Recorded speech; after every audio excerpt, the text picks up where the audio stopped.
Hello, beautiful creative people, and welcome to the Keep Creating podcast, the podcast created by creators for creators.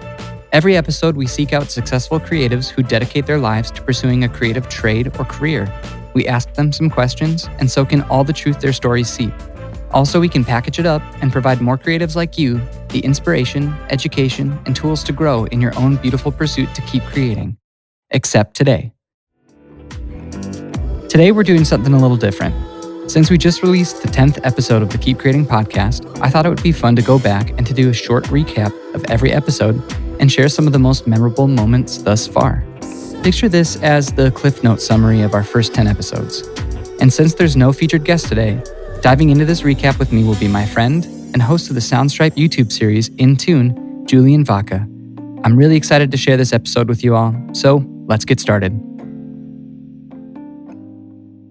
Julian. What's up, Joel? How you doing today, man? I'm doing well. I'm humbled that you reached out to me to do this with you. Well, yeah. I mean, I thought that you would be a good person for it because you, just like me, are trying to do something that is bringing value to creators, filmmakers, whoever uses Soundstripe with the In Tune show. That's right. And similarly to with the Keep Creating podcast, one of the things that we wanted to do with our weekly YouTube show is make sure that, yes, we're providing value to creators, our Soundstripe family, but beyond that, creators at large. And so that's why with In Tune, we're basically trying to cover a host of different topics that meet at the intersection with music. So each episode, we try to provide some kind of value to podcasters, vloggers, YouTubers, and really, filmmakers and everyone in between. Well, I really enjoy watching it. I've really enjoyed watching the series continue to grow. He's paid to say that. I mean, yeah. But anyway, thanks a lot for coming on my show, this show, on our show, the Keep Creating podcast today, to look at the past 10 episodes. I can't believe, it's been almost 6 months that we've been doing this now. And we're 10 episodes deep. And that means 10 conversations with 10 amazing creatives. Each one was different. What I think is so cool, and what I was really hoping for this show so far, and I'm hoping that it continues, is that asking the same questions prompts different responses to every single guest and kind of leads down these rabbit trails of, uniqueness in creativity. Yeah, I know. It's really surreal for me because when I first started working for Soundstripe, this was one of the first initiatives that I remember you spearheading early on in pre-production as you were soliciting guests, as you were doing research on podcasts and podcasting in general.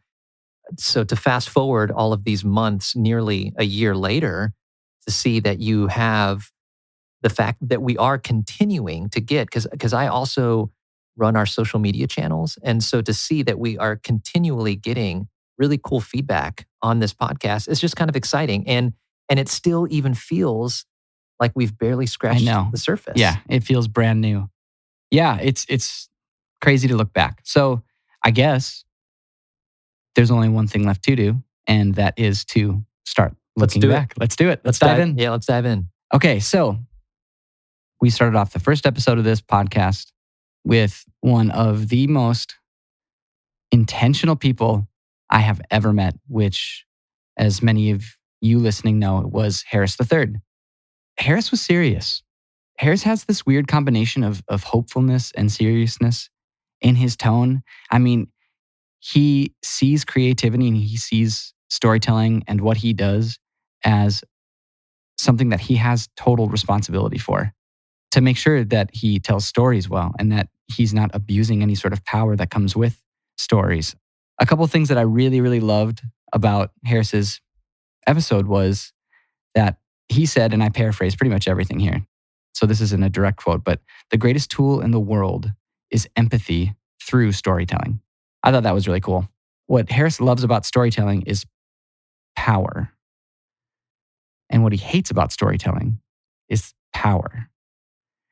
And to understand the power that storytelling has is to steward the talent that you've been given and be responsible with it. So to kind of go off that first quote, or that first little bit, that was another thing that later in the episode he kind of re-alluded to. Yeah, and just to quickly chime in, it's really cool that Harris III ended up being the first guest, the first episode on this show because it kind of set the tone for storytelling, sort of being a through line for all of these different creators that you Mhm. eventually interviewed on the podcast. It doesn't matter what the medium is. It really it's awesome to see how at the root of so many of these different outlets and mediums of creativity, storytelling was the through line for a lot of these guests, these creators. Absolutely.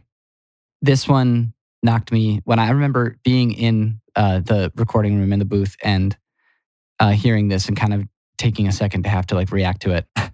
The average American takes in at least 4 to 5,000 messages a day through advertising, through our phones, through what we see on billboards as we drive, through what our friends tell us.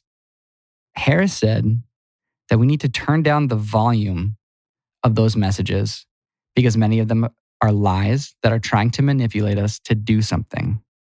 We have people directly telling us through these messages that we're not enough, but we can be enough if we buy this thing or go to this place or look like this or say these things.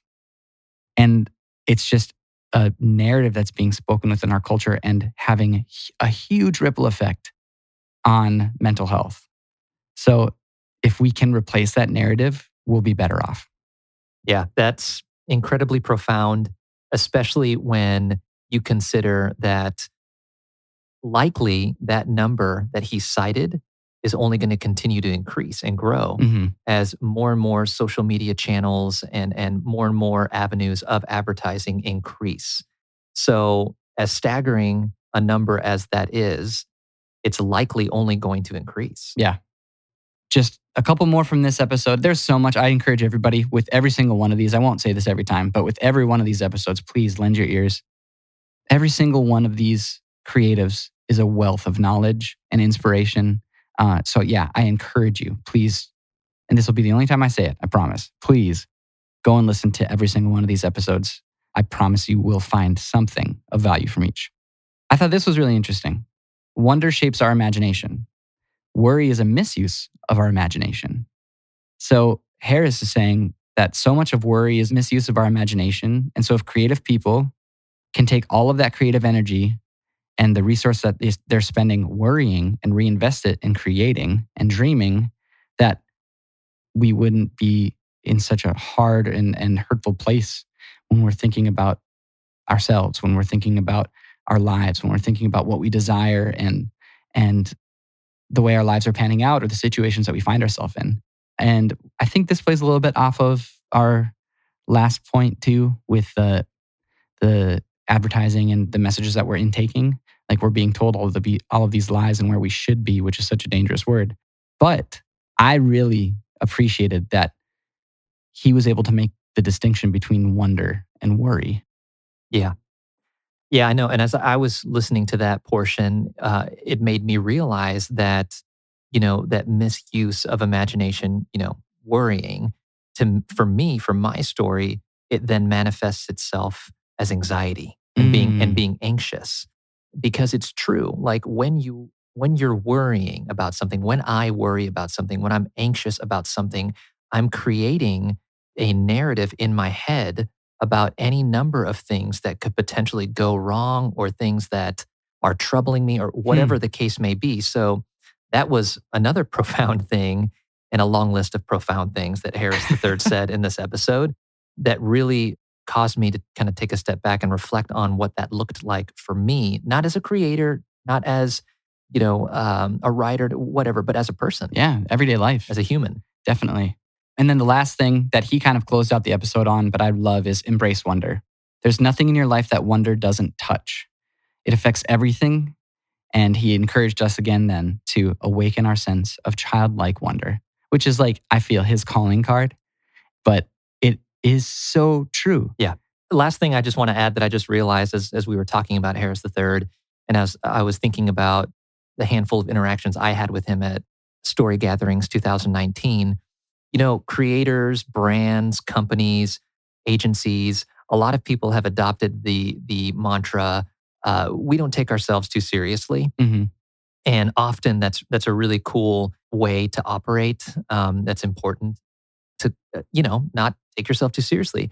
Harris III is one of those unique anomalies where he does take himself seriously, but in a healthy way. Yeah. Yeah, I was just thinking absolutely. about that. Like, that's cool. He is on his way to becoming a stoic. Yeah. And so, episode 2, we were fortunate enough, Joel was fortunate enough to chat with Aaron Sprinkle, a prolific producer and also a Soundstripe artist. So, this was really cool because I think up to this point, Aaron is the only in house guest for the Keep Creating podcast. Mm-hmm. Everybody else has been somebody that we have brought in from the outside in, so to speak. So, it was really cool to be able to have Aaron on the show, who is just so gracious and giving of his time. And like meeting him, you would never know just how accomplished and successful he was and is, I should say, because he does exercise a lot of humility and a lot of grace. And I think that that really comes through in his episode, in your guys' sit down.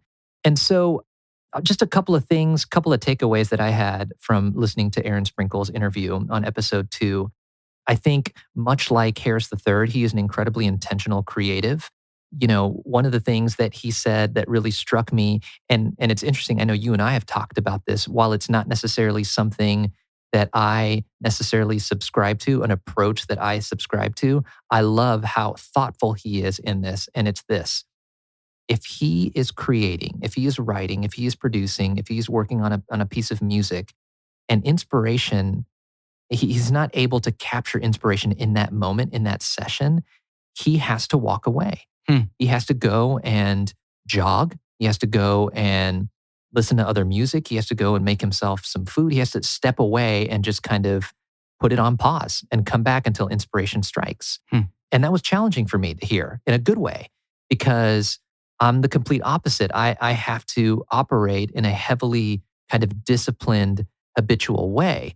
But the cool thing about it was, as Aaron was describing it, it occurred to me that that was a habit or a discipline in of itself. It just looked differently for Aaron. Yeah. And I love how he put it. He said, it's being able to get better at identifying your instincts. So, yeah, I mean, there was just so much to glean from his episode. Another thing that I thought was really cool, Aaron in this episode is very anecdotal, talks a lot about his childhood experiences. And I think that listeners glean a lot from his life experiences.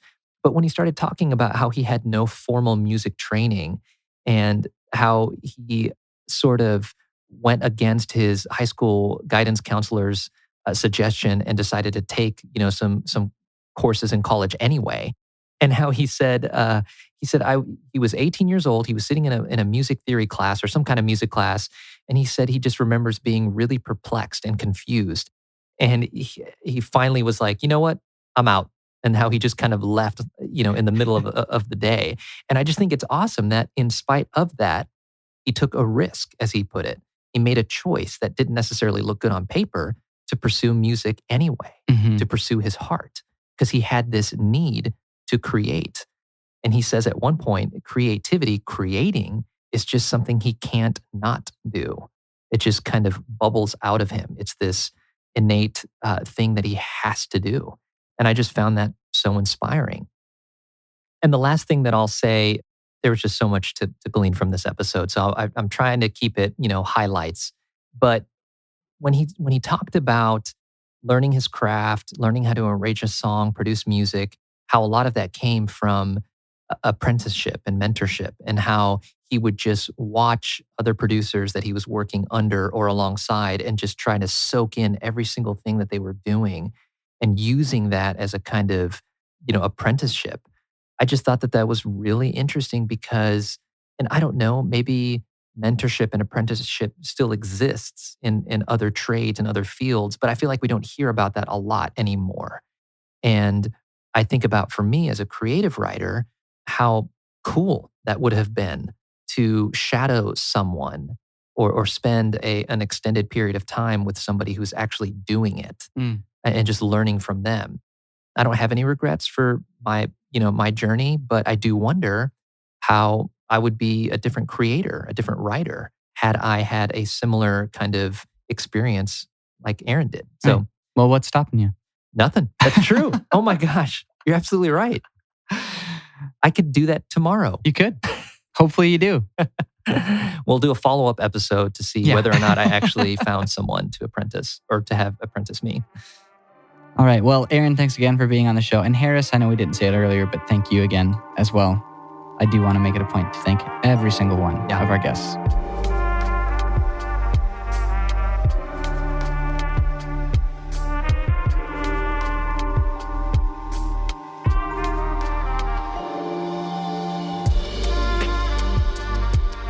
Episode 3, lots of fun.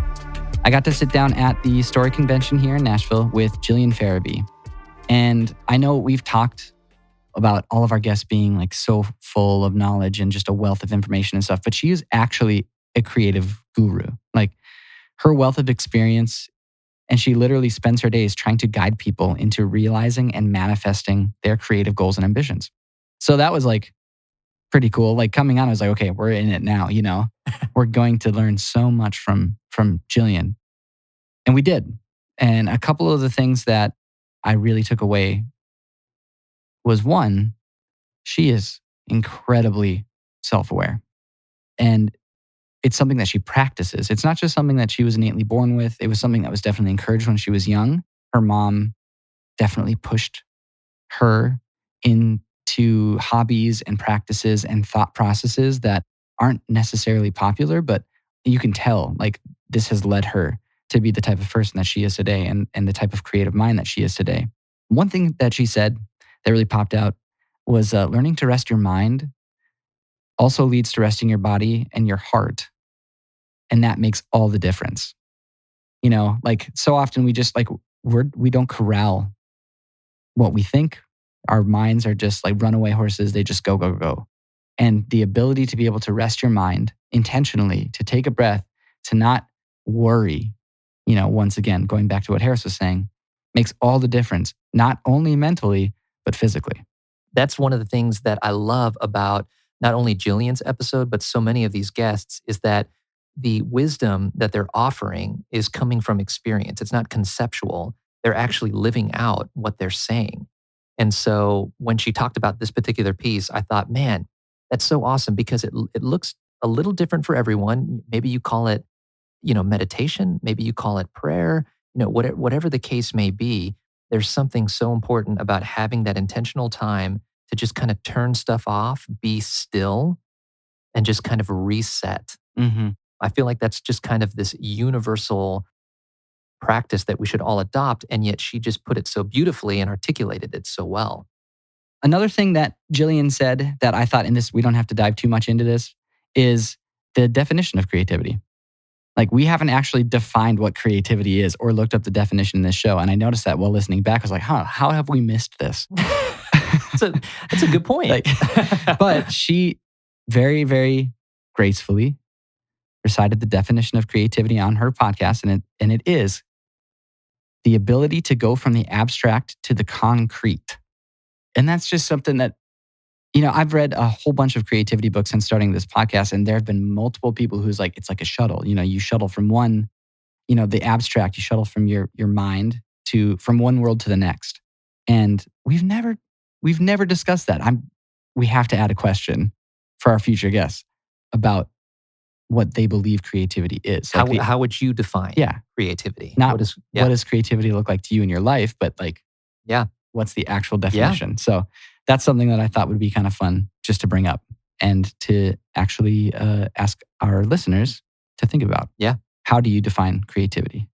Another really small thing that she brought up was it is an illusion that you ever arrive to an ending when talking about creativity or your craft or anything. You may be called an expert, but you're never finished. So I don't know if that's reassuring to creatives or if that is something that's just kind of like, oh, I know. It's a light bulb moment. I know. But it's like at once reassuring, but also just like, okay, well, this is the reality I'm stepping into when I decide to be a creator. Yeah. You know, almost just like a resolve that you have to lean into. Yeah. And then the last thing that I'll say from Jillian's episode, well, two things. First one, really quick, any failure comes with a lesson, and the lesson is always worth the cost, no matter what. I thought that was gold. And then the last thing is she actually left us with a practice or a couple of practices. She told us that periodically in your day, stop and watch what you're thinking. Notice your bandwidth and what you're spending your time thinking about and where that's going to, where that effort is going to. And then say you have like a meeting coming up. Before you go into the meeting, that especially when you're sure or you think you're sure of the outcome, start making up scenarios about what's going to happen, good and bad. Think about like a plane crashing through the window and like allow your imagination to think about any type of scenario and to fill in all the blanks to reaffirm and reassure yourself that you don't know how it's going to go and that you can go into that scenario with hope and like positivity. I feel like this serves as a good segue. It's just this whole piece of Julian talking about being aware of your bandwidth and being aware of how you're expending your energy. Because Brad Montague, the guest that Joel was fortunate enough to interview on episode 4, one of the things that he says, and you, I thought brilliantly decided to use this as the tease, when he starts talking about how he identifies each project before he embarks on it and asks the question like, how is this going to serve my relationships? How is this going to feed into my family time, my personal growth? How is this going to just impact me? And again, I'm sensing a theme here of being self-aware, just having that ability to step back and ask that really good question. How is this this project or this piece of art or this, whatever it is, how is it going to impact my relationships? All right, so let's dive into some key takeaways from that episode. He starts off by posing the question to himself. He says, man, I just, who am I? He talks about how he wrestles with his identity often. Am I a writer? Am I a director? Am I an illustrator? And what he kind of landed on was, no, wait, at the end of the day, I'm a storyteller. And sometimes I use video. Sometimes I use illustration. Sometimes it's even a spacesuit on stage. And I love that because we've already mentioned this at some point in this retro episode, but how storytelling is that through line for creators. So hearing Brad say that in your guys' interview just kind of reaffirms that. And then let's see, he also said that he wants to ensure that at the end of his projects, he's protecting the story that needs to be told. And he was talking about a documentary project that he was working on at the time. And this idea of protecting the story that needs to be told versus what's the story I'm trying to tell or how am I, I don't know. That made me pause. Absolutely. I was like, man, that's great. Yeah. I mean, I think any type of creative can relate to that as well. I'm sure you as a creative writer, I'm a musician, and anytime that I am writing, anytime that I'm writing a song, there's always a pivotal moment where it's going one direction and I will have to win the battle, whether I desire for that song to come out and for me to do my due diligence within that song to have it be whatever it is at the end, or to try to turn it and spin it and craft it and morph it into something that I want it to be. 10 times out of 10. If I do the latter, it's always worse. Yeah, it's true. Gosh, let's see. He talked about creative habits and the reality versus expectation with them.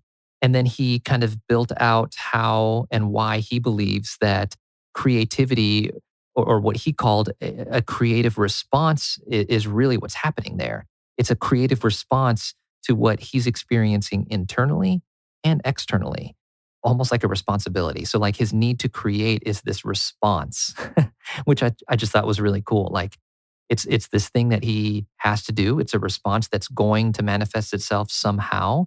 And whether or not that's something that he's processing or wrestling with internally or externally just kind of undulates, it just changes. So I loved that. He also said at one point in your guys' episode, things really start to get fun when I realize creativity isn't just in what I'm writing, but in the life I'm living.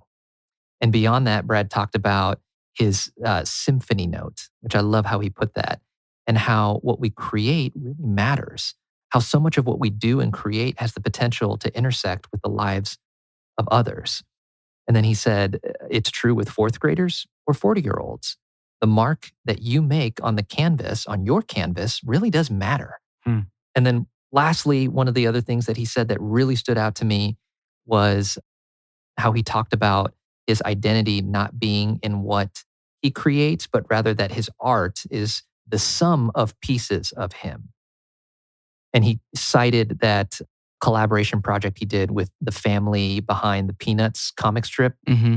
and how, gosh, I'm going to butcher his name, but the main artist, the creative Charles force, Schultz. Schultz, Yep. how his son talked about like our whole family was in Snoopy and in Charlie Mm-hmm. and all the characters. It wasn't just that he was in all the characters. It was the sum of all his family members, and that made up his art. Yeah. Parts of him were in each one of the characters Exactly. that he would illustrate. Yeah, absolutely. Love I think that. that's very true for what you do as a creative for anybody. If you are creating something, there's no way that you can avoid the fact that the things that you've experienced in your life, the people who have come into your life and left an impact will find their way into the art that you create.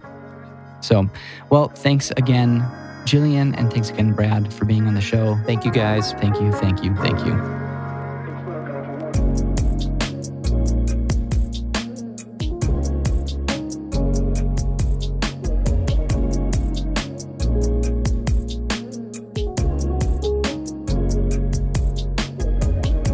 All right, episode 5. I really, really loved my talk with Mira, and this is actually one that continued after the podcast. She's one of those people who you can just tell is wise beyond her years. She's an old soul in a young body. She's an amazing author and artist, but the way that she lives was something that still sticks with me. And the way that she goes about thinking about her life and planning for her life, it's incredible. And she's honest, she's vulnerable, so matter of fact and full of feeling at the same time. A lot of her work stems from the question, if my job is not my identity, and if I am more than my work, who am I? So once again, kind of running that theme of self-awareness. But I thought this was really interesting. One of the reasons that she paints in watercolors is because it's a medium you can't totally control. And she felt like she needed to let go, which I'm sure as many of us have tried to strangle our way into a specific situation. We all know life doesn't work like that. What a beautiful idea. This idea of the medium of watercolors and canvas being something that, as an art form, is something that you can't completely and fully control. You're at the mercy of how the watercolor spills in that moment once paintbrush hits canvas. Mm-hmm. And that was such a huge takeaway for me because creators are the ultimate controllers of their art, especially when it's a medium like painting or writing, those forms of art where you're not collaborating a whole lot necessarily. So hearing her say that was this really awesome, I hate to overuse this word, but kind of epiphany moment Yeah. of, wow, getting to a place where you can still create, but letting go while creating. Well, Interesting. I feel like that also ties into what Brad had said about it being a reaction. Like creativity is a reaction to different situations in life. So yeah, I thought that was really beautiful. Another thing that I took away from Mira's episode was she has an incredible work ethic. She pursued freelance writing while she had a full-time job, and freelance then eventually turned into another full-time job. And then she worked 2 full-time jobs for 8 years before she was finally like, okay, I think I'm at a place where I can be a full-time writer and artist, which just blew my mind because most of us, the second that we had like an ounce of income, would be like, nope. I really respect that she was able to do that for so long and still be able to tap into her creativity because, for me personally, I hear that from her and I think about my own situation and how, gosh, if I was spinning that many plates, it might be, not might be, it would be more difficult for me to tap into my creative side and to really zero in on creative projects and push myself creatively. I'm not saying that it can't be done. Obviously, Mira was able to do that for nearly a decade. But that's really kind of admirable that she was able to do that and still be hyper creative Yeah. and hyper productive and prolific with her Yeah. work. Absolutely. I think there was definitely a separation between the two. One was not, and one was. And the reason she did the creative writing and work with her art was to actually find herself and answer the question of who am I? A lot of, like I said, a lot of our conversation revolved around this concept of fear. And she's written a couple books about fear. But I loved how Mira, she openly admitted that she has not conquered fear. It's not something that's in the rearview mirror that she knows and that she has no experience with anymore. But instead, she's living parallel with it. The times that she was most unhappy were the times when she was trying not to be afraid. And like the major shift was when she pulled fear closer and listened to it. And then that fear told her what was important. She listened to that fear and allowed it to be an indicator for what she needed to do most. What was she most afraid to lose? What was she most afraid to fail at? And then she looked at those things, those answers, and ran towards those. And then a couple other thoughts. She has some really good questions. She often asks the question, who are you when it's just you alone in a room with your thoughts? That one was like, okay, wait a second. How many of us actually ask that question? If you don't like squirm a little when you hear that question and the thought of asking yourself that question, maybe you don't have a pulse. Like I feel like you should feel a little uneasy at asking yourself that question. And I think that's a good thing, you know? Right.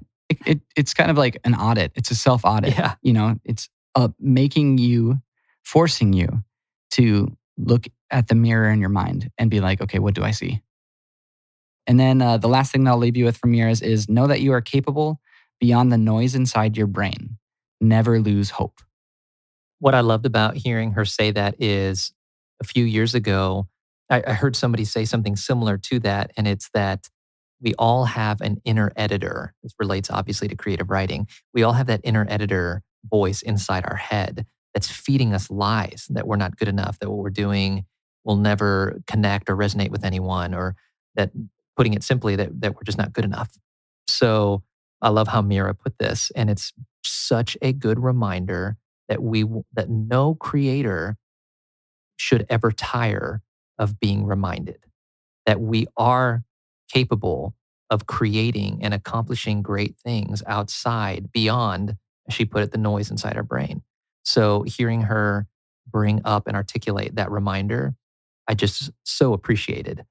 And I'll never get tired of being encouraged in that. Well, I'm excited to recap your sit down with Chris Patesha, who was yet another amazing Story Gatherings presenter. And he actually rounds out the sort of mini Story Gatherings guest series that you unofficially released through Keep Creating Podcast. And Chris is a founder, entrepreneur, investor, but most of all, he identifies as a fan and a dreamer, which I love because I think we forget often that as creators, as people who are constantly writing, producing, whatever, we're also fans too. And in fact, I would go so far as to say we're fans first. We're fans first. Like, Yep. And so I loved your episode with Chris. I loved a lot of what Chris was saying, especially how he talked about his affinity for Star Wars and how he cited those movies, those books, the Star Wars universe as a source of inspiration. He called it his inspirational spark. And he didn't limit it, again, just to the movies. He talked about really just the whole expanded Star Wars universe, the books, the comics, the figurines. And then the community. The community. Yeah, that's right. And then, again, he also talked about Harry Potter as being profoundly influential on him as a creator. So right out of the gate, I was like, okay, I'm really going to like this Chris guy because Star Wars and Harry Potter are two of my favorite things. So yeah, that was one thing that Chris and I immediately bonded over. I'm a Star Wars nut. Yeah.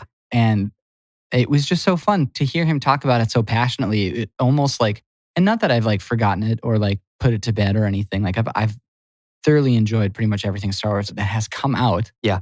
since, I don't know, I mean, the first things that I remember coming out were the early 2000s movies, the prequel. But like oftentimes when I talk about it, it might be from a stance that, this is something that was, But when he talked about it, it was like he was a kid. Yeah. And it like sparked interest in me again as if I was a kid. And we got enthusiastic about talking about this universe as if we were children, Yeah. which I thought was just so cool. It was something beautiful. Yeah. And like those moments that you get to do that with other people, he's not wrong. Like being a fan is something that brings people together. Yes. That forms community. Yeah. So. Yeah. I love it.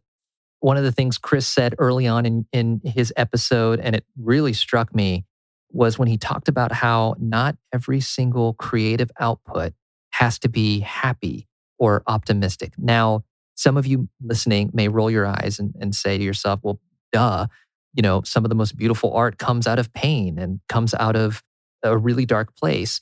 But you know what? While it may sound obvious to some, I think it was a good reminder, because art is and can be just so beautiful and so just wonderful to behold. But it doesn't have to we don't always have to strive or aim for that. What's most important is that what we're creating is real, authentic, and that it resonates with someone. Like no one holds a monopoly on what our art should look like. But what is important is that we aim to connect and we aim to create something that resonates with people. So I just loved that. And Chris does a far better job of articulating that than my ramblings. So it's another good excuse for you to go back and revisit this particular episode, episode 6, Chris Patesha. Let's see. Oh, he talked about one experience where he was working with a nature conservatory and how that experience changed his view on inspiring with care and wonder versus inspiring with fear. And I thought, man, that is such in today's climate, what a great, thing to ponder and to consider with our art, with our marketing. How are we providing inspiration? Is it fear-based or is it wonder-based?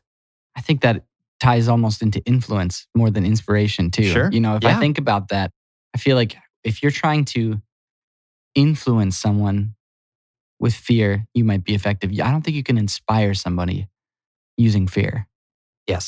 So it's a difference between influence and inspiration. Great point. That's a great point of clarification.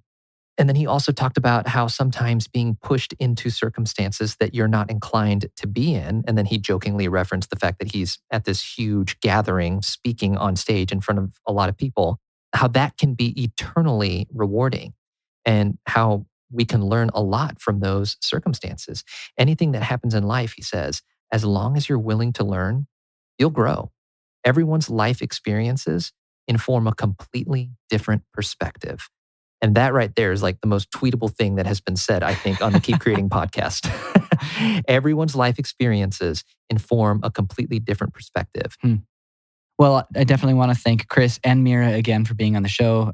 Both those episodes are available on iTunes, wherever you listen to podcasts. So please take a listen. And can I say one last thing about Chris, just while it's on my mind? And I told you this offline, Joel, but if you're listening to this episode, this recap episode, and you're in marketing in some capacity, all of these episodes are great, but Chris's particularly stood out to me as a marketer as well. So lots of, things to glean from him from a marketing perspective. I just wanted to call that out. Hey friends, like always, I have to give a shout out to one of our Soundstripe artists. But as you may have noticed, for this episode, we featured not one, not two, but 5 of the amazing songs featured on our Soundstripe app. The song you're hearing right now is called The Rain by Midnight Daydream. Just take a second and listen to how good this song is.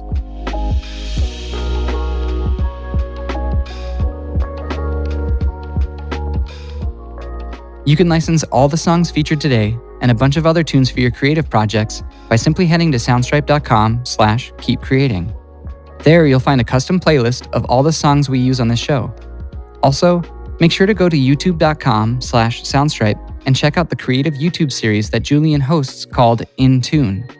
It's a great resource for creative types in the form of a weekly show made up of light, educational videos giving you pro tips on filmmaking, podcasting, music licensing, and everything in between. Again, you can find the show in tune at youtube.com/Soundstripe. All right, let's get back to our recap.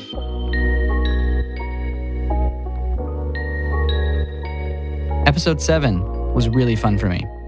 This is the one that we tried to set up for a long time. And we finally got it to work. One morning, I got to talk with Tanya. And Tanya's great. She's a poet. She lives in LA. And so we did the interview over the phone. But I got to tell you, the way that she talked, it did not feel like she was across the country at all. It was like we were both in the room. We were bantering back and forth. She's hilarious. She has a great sense of humor. But she also had this really awesome way to pull you into the conversation. She's, of course, as a poet, so good with her words. She's a wonderful storyteller, but she's kind and she's empathetic.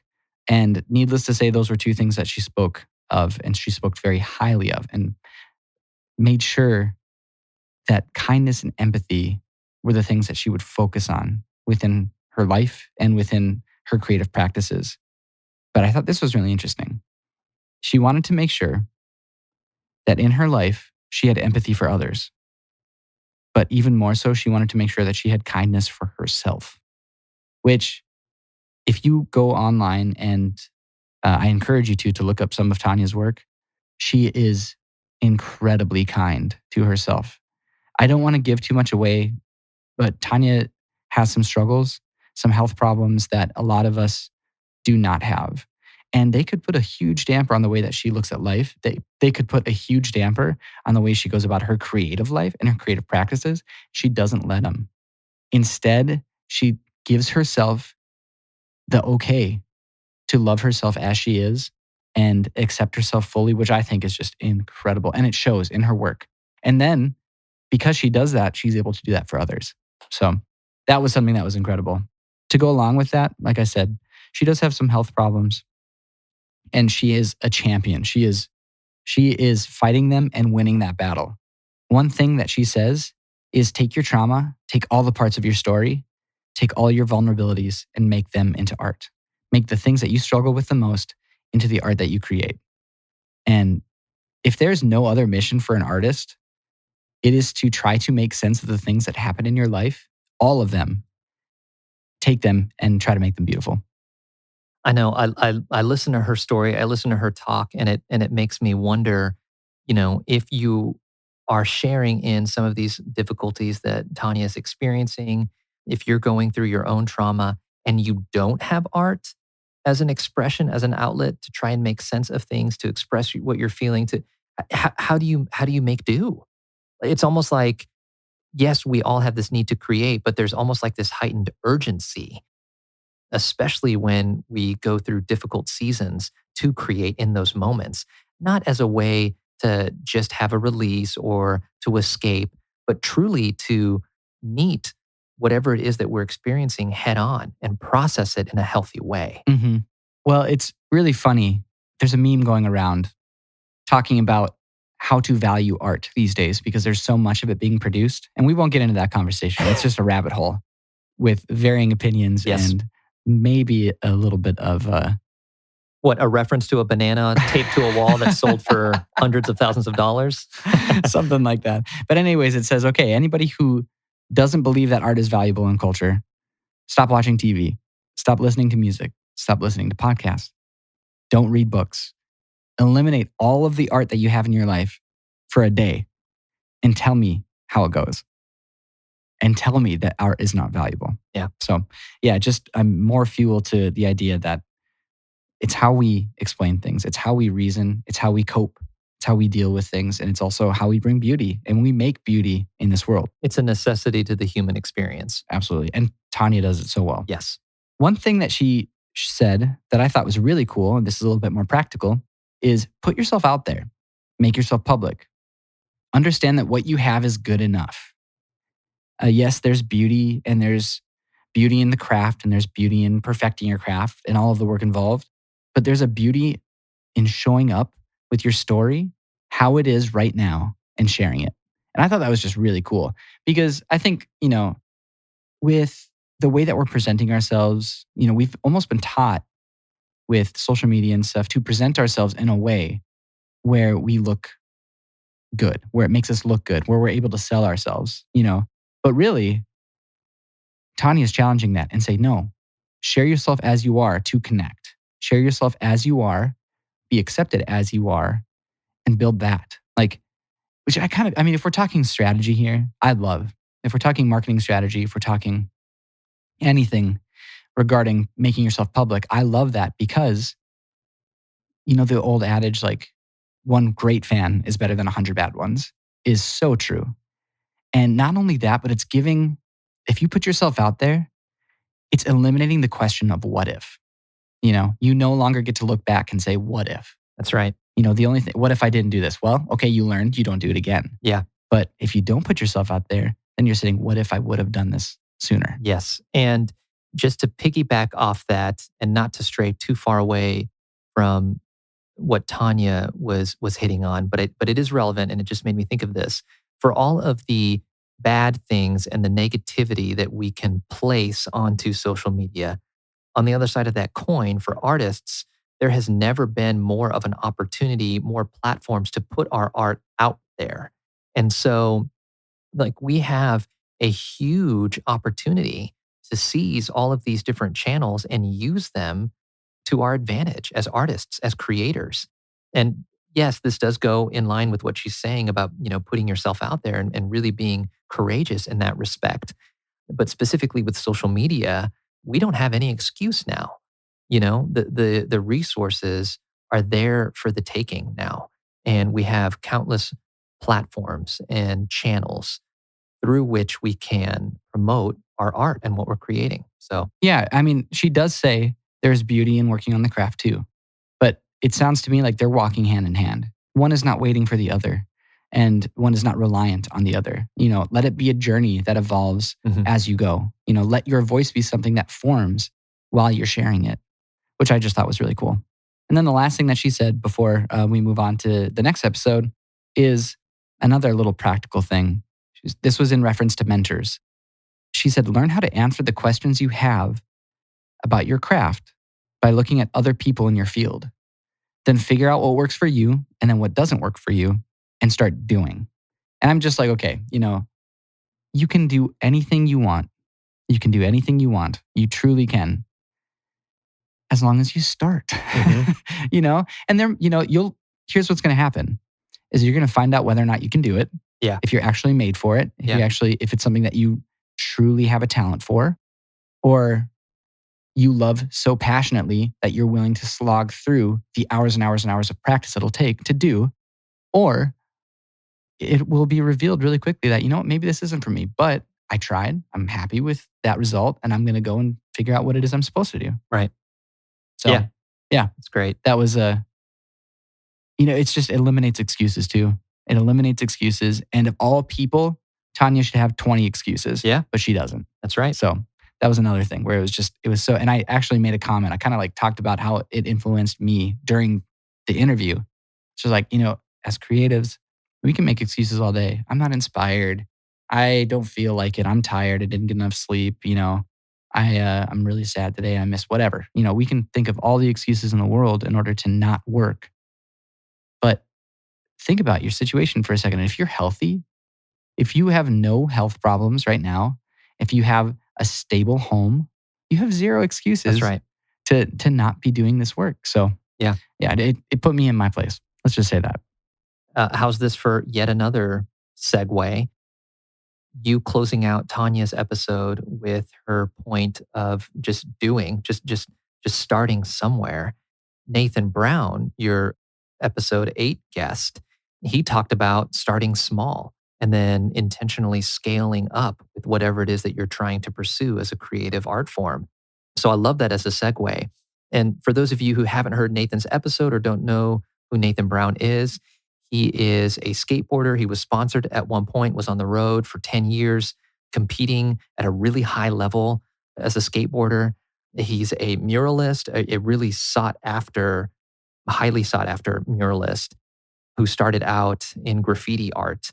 And I loved Nathan's episode. I really did. And for a lot of different reasons. One of the things that I connected with him on immediately was that he's a Southern California transplant who now lives in Nashville.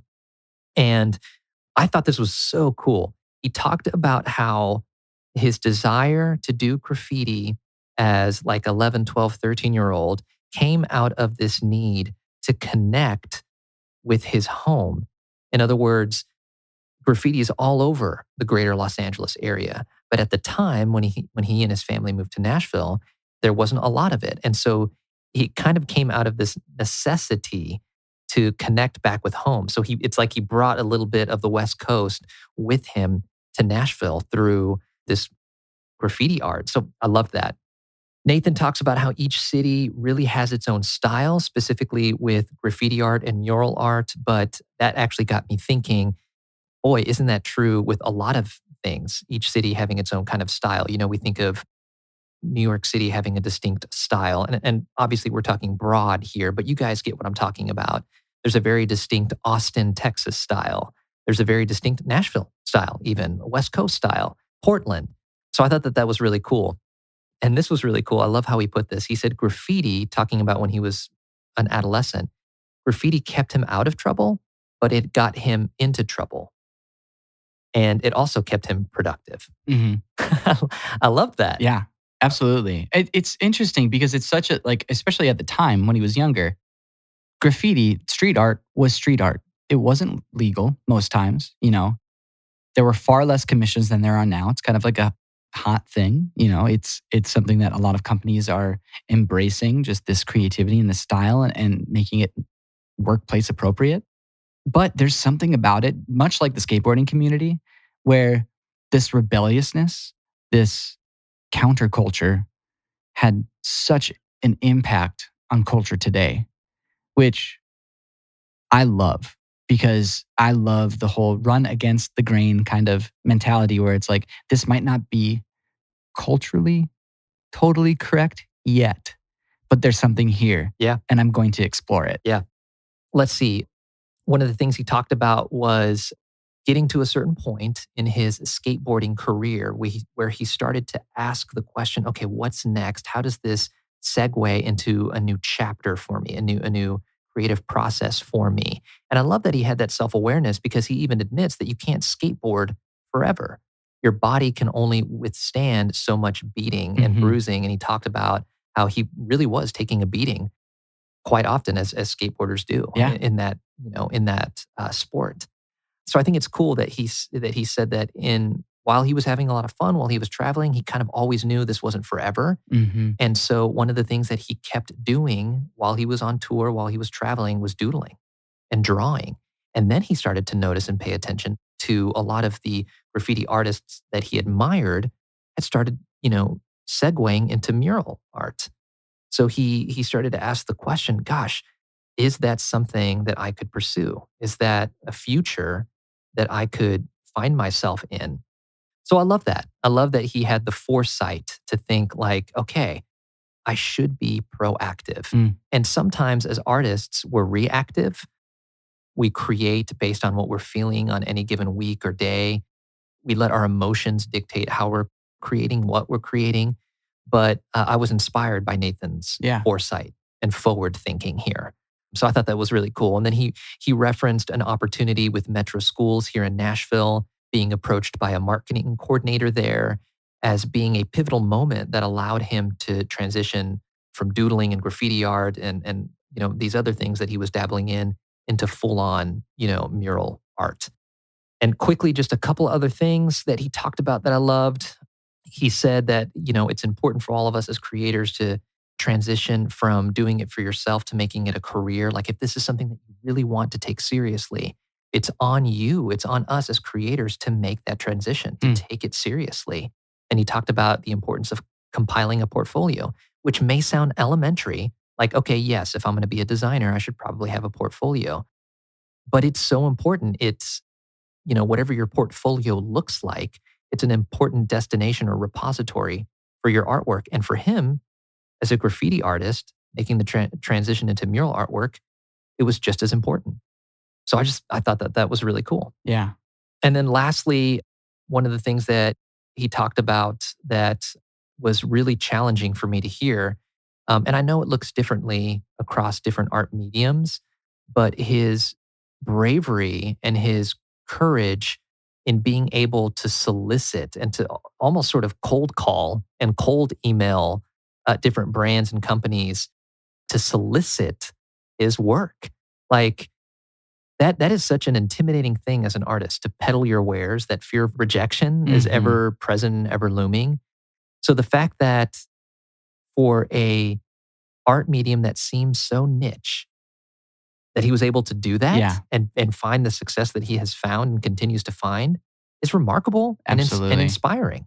To piggyback off that a little bit, I loved the story that he told when he was younger, how he had a giant 8x8 board where he would just practice wall art.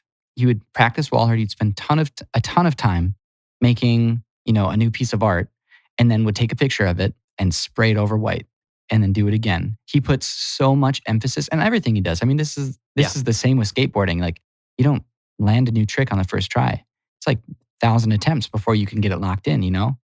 But he's so focused on the process and on the practice more than anything. Like, which I think plays to that point where he's not worried about what somebody's going to say about his art. He's worried about his next job. He's worried about his next hour and a half practice Yeah. session. He's worried about the craft of it so much to the point where he knows if he takes care of that, the rest is going to take care of Yeah. itself. Because it's a subjective thing. Yeah. Like, there are going to be some people who just don't like it. But if he likes it Yeah. and he knows it's good and he Mhm. knows it's unique and he knows he's put enough time in for it to be something that could potentially be of value, then he just doesn't allow that worry to happen. Yeah. So I thought that was really great. Yeah. Nathan and Tanya, thank you so much again for being on the show. Really appreciate it.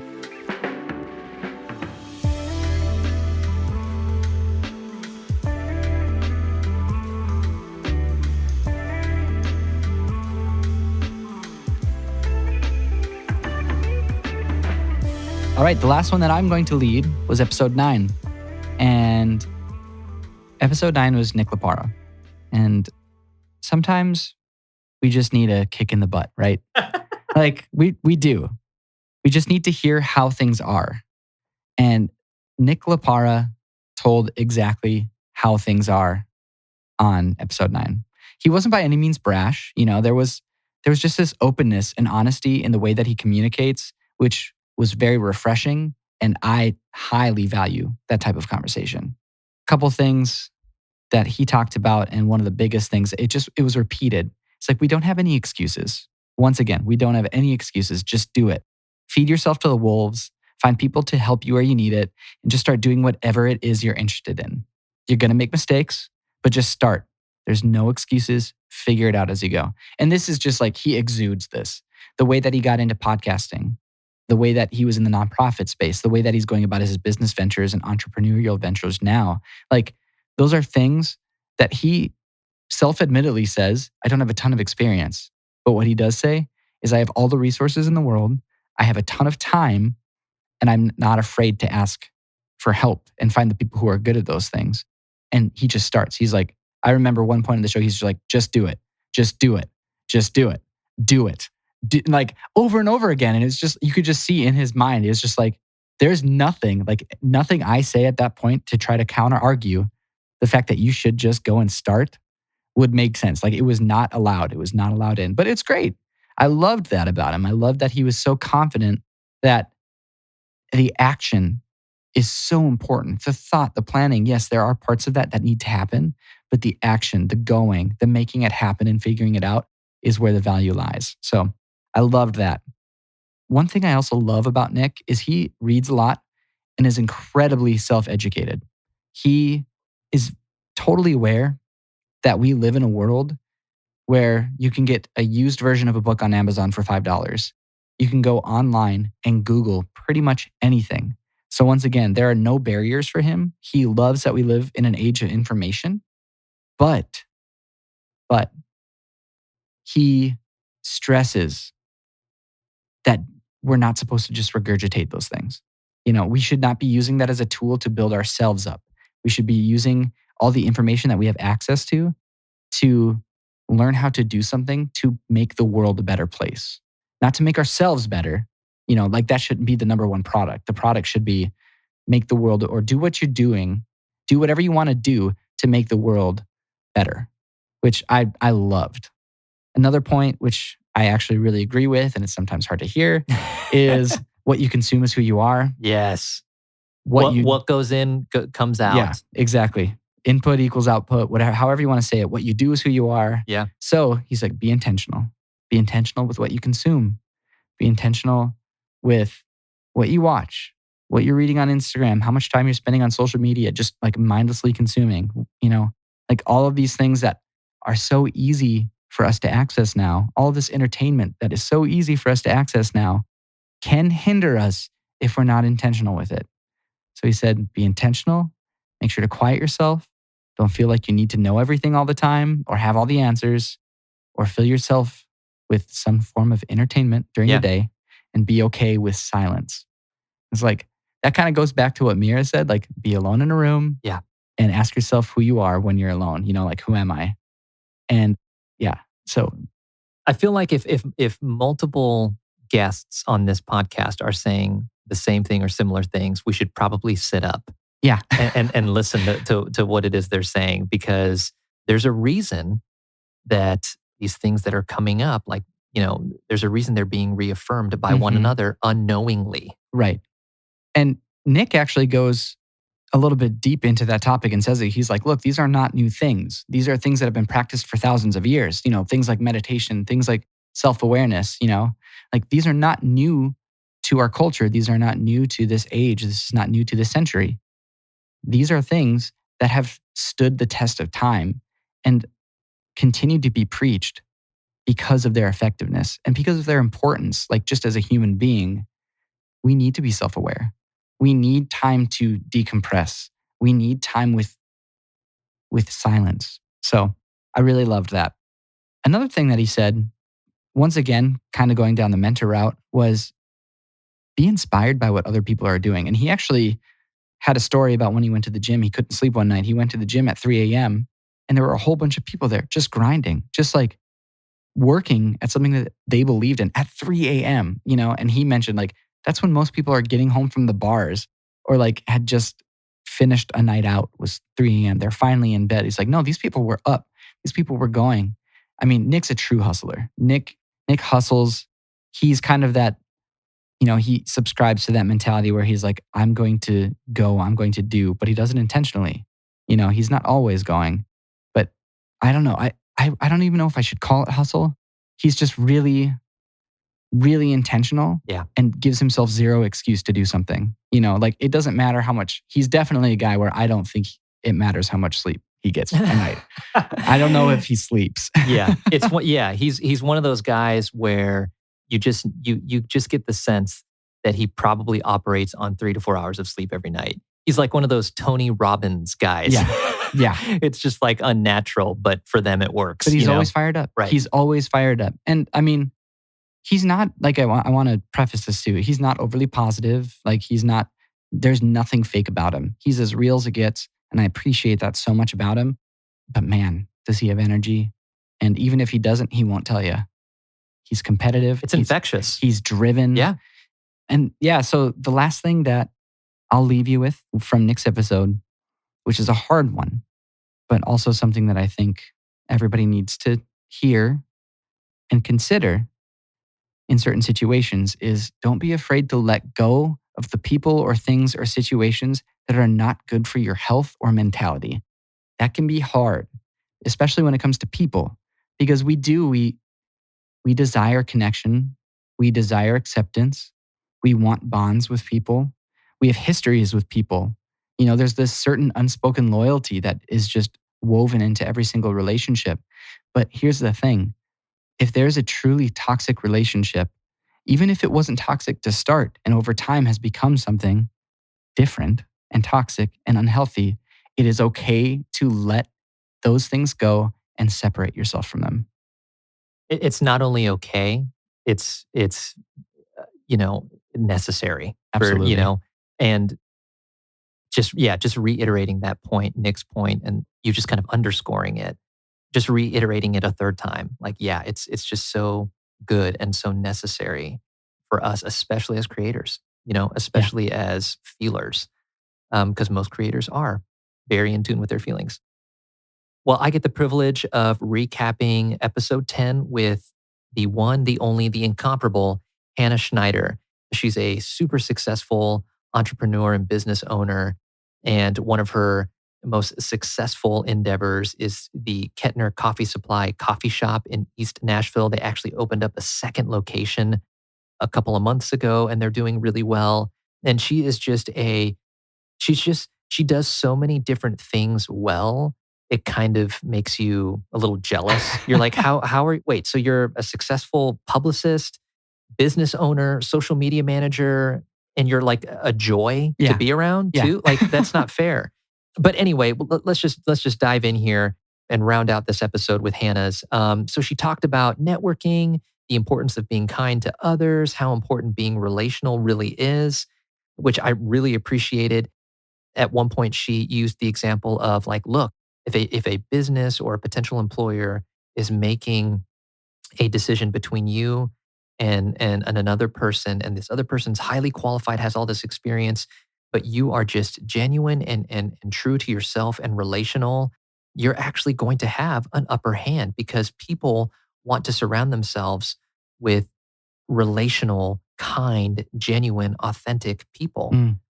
And she talks about how that was such a fundamental thing for her in her journey, high school, all the way through up to where she is now. And so, just, recapping here real quick, she talks about how she just kind of always knew college wasn't for her, which is, kind of similar to Aaron Sprinkle, his Yeah. story, his what he talked about in his episode, and how her father championed this for her and encouraged her to pursue her passions. And then you pressed her and were like, okay, so just how does one who wants to be in marketing or in PR or a publicist who doesn't have that traditional college training, just how does one go about getting the necessary experience to be in that field? And she just very simply said, well, it was just doing a ton of research on local businesses and firms and cold calling them Mm. and saying, hey, I would love to just give of my time, be there, learn. And she said she even had to find some sneaky ways around, quote, internships, because a lot of internships require that kind of college backing Mhm. to sort of give them credibility. But she was driven. She was like, I'm not going to let that potential roadblock or barrier hold me back. Yeah. This is something that I want to do, so I'm going to find a way to make it happen, Yeah. which was incredibly inspiring to me. Let's see. Oh, one of the things that she shared that I loved, and I was thinking through, gosh, how could this pertain to me? And I think, and I hope that a lot of you listening will ask the question as well. But she talked about when she was in the restaurant industry and how she worked at a particular restaurant. And one of the things that they did, her and her fellow host, she talks about how one of the things that she and her fellow hosts would do to add a personal touch is if they were going to be hosting a large group or a public figure or somebody of somewhat celebrity status, they would do some research and find out and learn about this person so that when they arrived and they were taking care of them, seating them to their table and just kind of giving them a good experience, they would weave those details into their conversation Yeah. to add a personal relational touch. And I just thought that that was really cool because then it's far less transactional and far more relational. Yeah. And then you posed the question to her, Joel, which I thought was great. You said, so in your day to day, what do you find the most fulfilling and the most rewarding? And then conversely, what's the most challenging for you? And I thought this was a great question to ask her because she wears a lot of different hats. She manages a lot of different brands and entities. So that probably looks very unique and different in each different lane that she's in. I loved her answer. She said, day to day, she loves brainstorming and collaborating with other women and creatives and local businesses and developing unique ideas and researching trends. But what she said was difficult for her and challenging is reinventing her approach when she's often having to market the same product. And she cited jokingly margaritas because she represents a lot of restaurants, a lot of local restaurants and bars. And she said, that's a creative challenge for her, finding different, unique ways to market the same thing. Hmm. And I just wonder how many folks, how many creatives listening to this podcast are faced with that exact same challenge Right. week in and week out. This idea of having to reinvent how you market, how you push something. But then she capped it, with saying, but look, at the end of the day, it's all about storytelling, which I loved. And then lastly, just a couple of other things here. Hannah said, I love what I do. And if you don't live and breathe it, it's going to suck. Without the passion, it's tough. And I just love that because art and creativity is work. No, it doesn't make it easier, but it gives it purpose. So stick with it. And I think you even said that in the episode, Joel, which I thought was a great thing to underscore. It doesn't make it any easier or less difficult. It just gives it that much more purpose. Yeah. And then she said, put a lot of energy and prioritize personal growth and leaning into your strengths. Work on self-awareness. And what a great way to bookend this episode, because so many of your guests, so many of the Keep Creating podcast guests talk about this need, this importance, this necessity to really be self-aware as you aim to grow and refine your craft and really just continue to have high creative output. Yeah. Yeah. I couldn't have said it better. It was an incredible bookend. It was an incredible way to wrap up the 10th episode. Yeah. And yeah, that's 10. That's 10 episodes. Pop the champagne, my friend. That's a huge accomplishment. No, seriously, I think it's worth taking a second to just reflect on how cool of an accomplishment that really is. Yeah. Because it takes a lot of follow through. It absolutely does, but I can't stress enough how grateful we are to all the guests that have appeared on this podcast. It definitely would not have happened if it weren't for them. The donation of their time, the donation of their stories, their expertise, the lessons that they've learned in order to hopefully give you a little bit of value and push you, the listener, forward in whatever creative endeavor you are currently working on. But I do want to thank Julian again. Julian, thank you for coming on here, for spending the time listening and being so involved in this podcast like you are. And really quick, I want to mention it one more time. Tell everybody where they can find our In Tune series, which is an amazing series, which will hopefully also provide you a little bit of value. Yeah, I appreciate that, Joel. So head over to youtube.com/Soundstripe. And you can hit the subscribe button on the top right-hand corner of the page, of the homepage. And at the very top of our channel, you'll find the In Tune playlist. And like we said at the start of the episode, the show really covers a host of different topics where filmmaking, wedding videography, podcasting intersect with music. So hopefully you'll find a handful of episodes on there, or really hopefully the entire show, to be of some value for you. Julian, thanks again for being on. Thanks for having me, man. Here's to 10 more. Here's to 10 more. Once more, I want to thank all of our guests who have so willingly shared their time and stories with us over the past 10 episodes. This show wouldn't be possible without you. So from all of us here at Soundstripe, thank you all for everything you do. You are amazing examples of people living a beautifully creative life. I also want to thank Julian again for helping me recap and for openly sharing his insight and reaction to everything he discovered about himself and his creative journey after hearing from our guests. I definitely recommend that you check out his show In Tune, found at youtube.com/Soundstripe. As far as this podcast goes, we're not going anywhere. We have many more conversations to share, so make sure to subscribe to our show so you don't miss future episodes, and help us build a healthy and collaborative community of creators by sharing this with someone who could use some words of inspiration today. And lastly, I want to thank our team here at Soundstripe for making this show possible. If you don't know who we are, Soundstripe is a subscription-based music licensing company that provides unlimited music to subscribers for all video and creative needs. If you need music for your podcast, YouTube channel, blog, radio show, film, anything, go to soundstripe.com to learn more about our amazing library of music and sound effects. We also create and curate a ton of inspirational and educational material that's found on our blog and our social channels.